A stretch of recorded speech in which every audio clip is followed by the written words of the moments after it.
one of the cardinal rules is if someone's trying to hand you a piece of paper, don't take it, because there's this thing called scopolamine in South America, and that's basically like a powder. They can put it on a paper or they can blow it in your face. If someone ever blows anything at you, get the fuck away from that person, okay?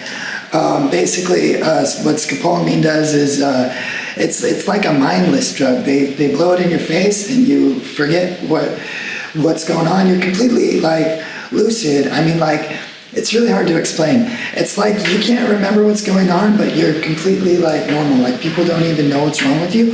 But when somebody tells you to do something, you just automatically do it. It's called the devil's drug. It's insane. It's fucking weird. You can scopolamine somebody and tell them to kill somebody and they will do it. It is really strange. Like, there's accounts of people going and withdrawing all the money out of their bank account, and the bank has like video footage of them doing this, and they're like, dude, I don't even remember last night. I woke up on the side of the road. What the fuck are you talking about? I withdrew all the money from my bank. So that's definitely something that you gotta watch out for when you're in South America. Just be really careful, and just anywhere in general.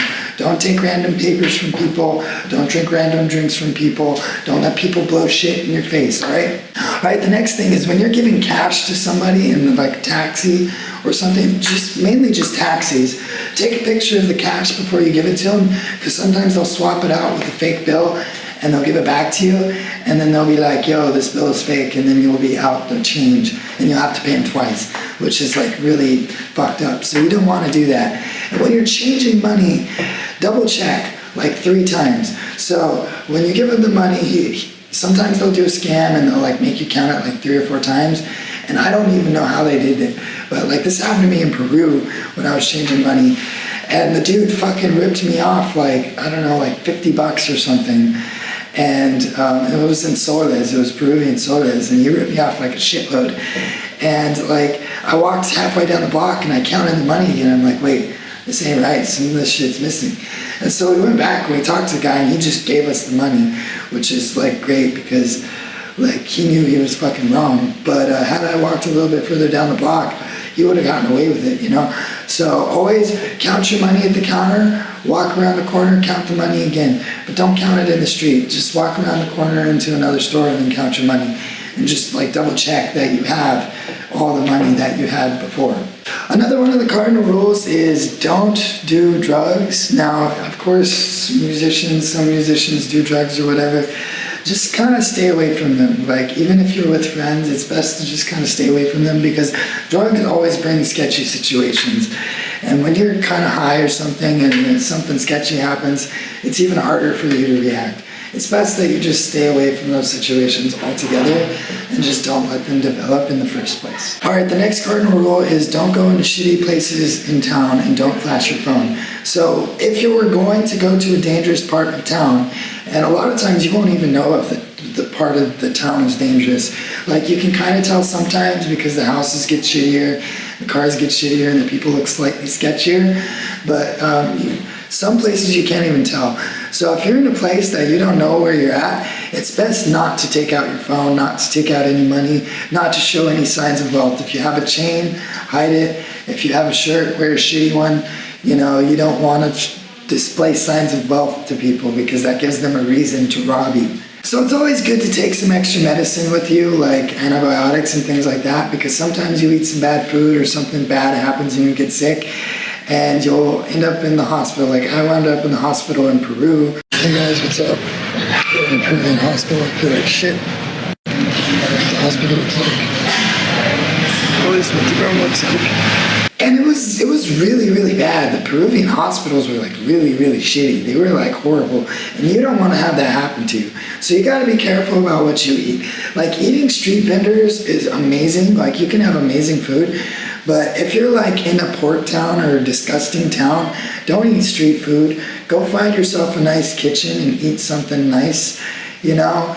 And definitely wash your fruit and watch your water, dude. Be really careful about the water you drink. Bring some water purification tablets just in case, because you can easily drink some like bad water and you're fucking knocked out. And like, you don't want that to happen, right? Like, you're not really gonna have that problem in Europe. For the most part, Europe's safe. But if you're in South America and like some parts of Asia and stuff, like, you gotta be kind of careful about some of the food you eat and some of the water you drink. Like, you definitely want to like make sure that like you're using discretion. Like, is this a good place to eat? Like, for example, when I was in Peru and I landed in the hospital, what ended up happening was I was on a port with a lot of boats and stuff, and there was this nice little place that was serving rice with chicken, and we went and we ate some rice with chicken. It was like on the side of the port. Well, the port was disgusting. It was really fucking gross. Like, there were pigs and lots of mud, and it was black, and the water was disgusting. It was like a garbage can. It was really disgusting. And we decided to have some pork food because it looked good and it smelled good, and honestly it tasted pretty good. But the next day it did not taste good. Both me and my wife, we had, I think it was called ganglia. It was really bad. Like, we couldn't even walk like 5 feet without puking. Like, we ended up in the Peruvian hospital, and the Peruvian hospital was bad. There was like blood all over the floor, and it was just like super, like, you don't want that to happen to you, like, at all. Alright, so I was talking a little bit about the taxis, right? So there's different tricks to different taxis. Generally, Uber is pretty safe in almost every single country. The only thing is you need to make sure that the same car with the same license plate always pops up. And if it's a different car that shows up, don't take that Uber. Other than that, Ubers for the most part are pretty safe. If you don't want to take an Uber, like for example in Ecuador, only take taxis with orange license plates. Don't take taxis with white license plates because you're not going to be good. In Peru, there's a lot of these like scooter taxis. They don't really have Uber. The scooter taxis are honestly pretty safe. They're not that bad. In Argentina, the taxis are pretty safe. In Brazil, they also have scooter taxis. They're kind of safe. It depends. They also have motorcycle taxis, which is really strange. So when we first got to Brazil, we couldn't find a taxi. It was really weird for us. It's because the taxis are motorcycles, dude. And so you have to like flag down a motorcycle if you want a taxi, which is really interesting. But you kind of just have to like trust the guy when it comes to that. But I haven't had any bad experiences with motorcycle taxis in Brazil, so that's good at least. Alright, the very last tip I want to tell you guys is definitely try not to buy your hotel rooms in advance. Try to pay day by day, okay? Because one time when I was in Brazil, yet again Brazil, we paid for a hotel in advance because we thought we were going to stay longer than we did. And when we ended up leaving early, they didn't give us a refund. And they basically outed us the money. And it became kind of an ordeal because we were like trying to get the money back and trying to get the money back. And then they eventually threatened us, and then we were like, okay, we're just gonna leave now. Because like, you know, you just don't want shit to go down in Brazil. Like, your life is not worth shit in Brazil. So like, you just kind of like let things lie where they are. So when you're renting a hotel and you're not sure if you're going to stay for however many days, definitely rent your hotel by the day, pay by the day, give a fuck what the people say, and always assume that people are ripping you off.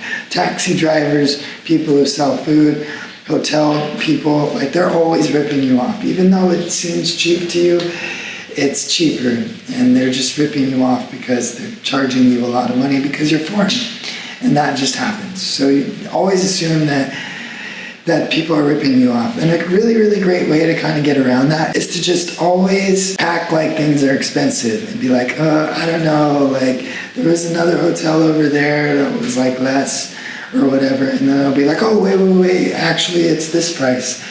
And you'll be like, oh, okay, well, yeah, maybe this hotel is not that bad, you know? So just always kind of assume things are expensive, and you'll kind of, you won't get ripped off as much, which is amazing. Alright, so I hope that this video helps you guys out in being safe and having good travels. If you guys want to see some more videos about how to travel the world being a successful musician, go ahead and hit that like and subscribe button, and you guys have a wonderful day.